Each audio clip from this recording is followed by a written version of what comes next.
அனைத்து ஊடக நண்பர்களையும் அன்போடு அன்னை வேளாங்கண்ணி திருத்தலத்திற்கு அழைக்கின்றோம்.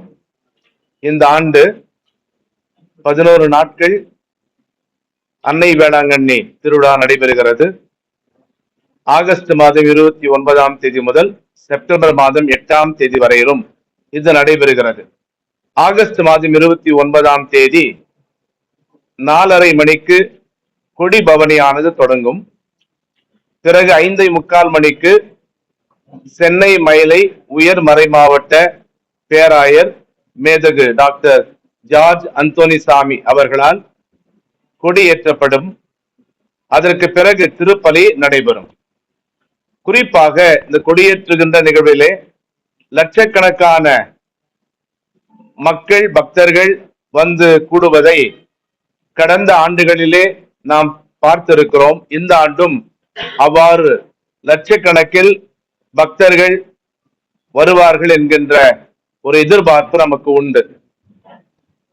அதற்கு பிறகு அடுத்த நாள் 30ஆம் தேதி ஞாயிற்றுக்கிழமை நற்கருணை பெருவிழா. இந்த நற்கருணை பெருவிழாவின் போது திருப்பலிக்கு பிறகு நற்கருணையானது பவனியாக குறிப்பாக எலியட்ஸ் கடற்கரை பீச் வழியாக எடுத்து வரப்படும்.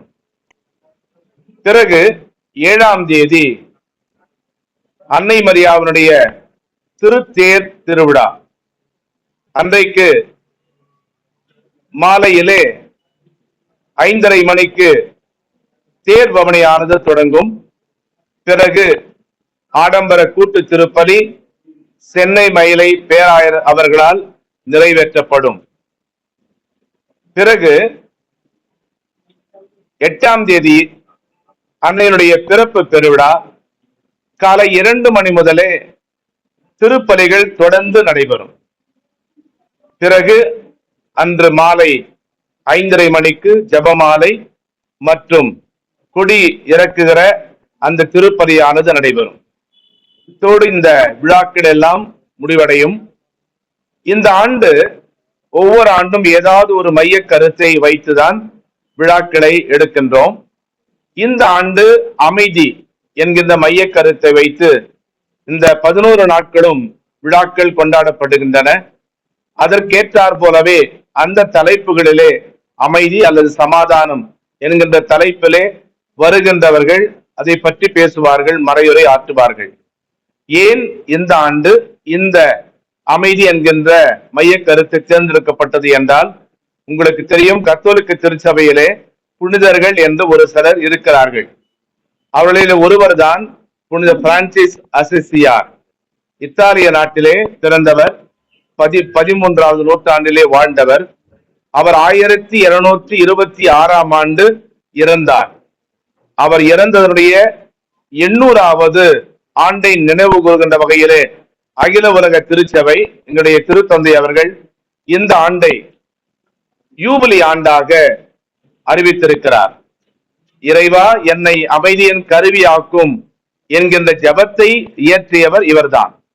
எனவேதான் அந்த அமைதி தனி மனிதன் தொடங்கி உலக நாடுகள் வரையிலும் இன்றைக்கு அமைதியற்ற ஒரு சூழல் நிலவு வருகின்ற காரணத்தால் அந்த அமைதிக்காக ஜெபிக்க வேண்டும் என்று மக்களை தூண்டுவதற்காகத்தான் இந்த மைய கருத்து தேர்ந்தெடுக்கப்பட்டிருக்கிறது. திருவிழாவை பொறுத்த மட்டிலே இவ்வளவுதான் விவரங்கள். வேறு ஏதாவது உங்களுக்கு தேவை என்றால் சொல்லுகின்றோம். பிறகு இந்த திருவிழாவுக்காக பல ஏற்பாடுகளை செய்திருக்கிறோம். குறிப்பாக பக்தருடைய அடிப்படை வசதிகள். ஒன்று, நம்முடைய காவல்துறையும் சென்னை மாநகராட்சியும் திருத்தல நிர்வாகமும் இணைந்து விரிவான ஏற்பாடுகளை செய்திருக்கிறோம். குடிநீர் மற்றும் கழிப்பறை வசதிகள், குறிப்பாக பக்தர்கள் அதிகமாக கூடுகின்ற இந்த இடத்திலே நாட்களிலே இந்த கழிப்பறைகள் ஏறக்குறைய நிர்வாகத்தின் சார்பாக, இந்த திருத்தலத்தின் சார்பாக 20 மொபைல் கழிப்பறைகளும், மாநகராட்சியின் சார்பாக 3 கழிப்பறைகளும் ஏற்பாடு செய்யப்பட்டுள்ளன. அது தவிர 3 இடங்களிலே வாட்டர் டேங்க் வைக்கப்பட்டிருக்கிறது.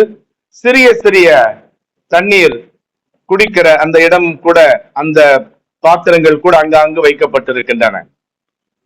சிறப்பு பேருந்து சேவையும் இந்த நாட்களிலே நம்முடைய பாரிமுனை, சென்ட்ரல் ரயில் நிலையம், கோயம்பேடு, பெரம்பூர், வில்லிவாக்கம், அயனாவரம், வடபழனி, தாம்பரம், வேளச்சேரி மற்ற பகுதிகளிலிருந்தும் மாநகர போக்குவரத்து இந்த பேருந்துகளை ஏற்பாடு செய்திருக்கிறார்கள். குறிப்பாக கொடியேற்றுகின்ற அந்த நாள் ஆகஸ்ட் மாதம் 29ஆம் தேதி மற்றும் செப்டம்பர் மாதம் 7 மற்றும் 8 இந்த 2 நாட்களும் அதிகமாக பேருந்துகள் இயக்க அவர்கள் ஏற்பாடு செய்திருக்கிறார்கள். மருத்துவ முகாம்களும் அவசர சிகிச்சைக்காக உதவிக்காக திருத்தல வளாகம் மற்றும் பீச் பகுதிகளிலே முதலுதவி மையங்கள், ஆம்புலன்ஸ் வாகனங்கள் நிறுத்தப்பட்டுள்ளன. நம்முடைய தாமஸ் மருத்துவமனை சார்பாக ஒரு ஆம்புலன்ஸ் வாகனமும் மற்றும் பெருநகர் சென்னை மாநகராட்சி சார்பாக ஒரு ஆம்புலன்ஸ் வாகனமும் நம்முடைய பக்தருடைய மருத்துவ அவசர தேவைக்காக நிறுத்தப்பட்டுள்ளன. மற்றும் தூய்மை பணிகள் திருவிழா நாட்களிலே உங்களுக்கு தெரியும், பல பேர் வந்து கூடுகின்ற இந்த நாட்களிலே குப்பைகளை உடனடியாக அப்புறப்படுத்த மாநகராட்சி சார்பில் உர்பேசர் கூடுதல் தூய்மை பணியாளர்களை நியமித்து இந்த பணியும் அவர்கள் மேற்கொள்கின்றார்கள். மற்றும் பாதுகாப்பு ஏற்பாடுகள், ஆயிரக்கணக்கான காவல்துறையினர் மற்றும் ஊர்காவல் படையினர் தொடர் கண்காணிப்பு பணியிலே ஈடுபடுத்தப்படுவார்கள். சிசிடிவி கேமராக்கள் ஏறக்குறைய 45 பொருத்தப்படுகின்றன.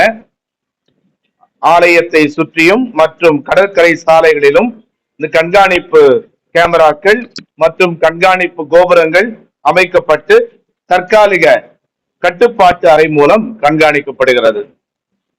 கடற்கரை பாதுகாப்பு மற்றும் தீயணைப்பு துறை பெசன்ட் நகர் கடற்கரை அருகில் இருப்பதால் பக்தர்கள் கடலில் இறங்குவதை தவிர்க்க கூடுதல் தடுப்புகள் அமைக்கப்பட்டு கடலோர பாதுகாப்பு குழுவினரும் தீயணைப்பு வீரர்களும் மீட்பு படகளோடு பணியில் அமர்த்தப்படுகின்றார்கள். மற்றும் குழந்தைகள் பாதுகாப்பு, கூட்ட நெரிசலில் குழந்தைகள் தவறாமல் இருக்க காவல்துறை சார்பில் தகவல் அட்டைகள், கண்காணிப்பு அமைப்புகள் பயன்படுத்தப்படுகின்றன. போக்குவரத்து மாற்றங்கள், வாகன கட்டுப்பாடு முக்கிய நாட்களில் பெசன்ட் நகர் அவென்யூ மற்றும் கடற்கரை சாலைகளில் போக்குவரத்து மாற்றங்கள் செய்யப்படும்.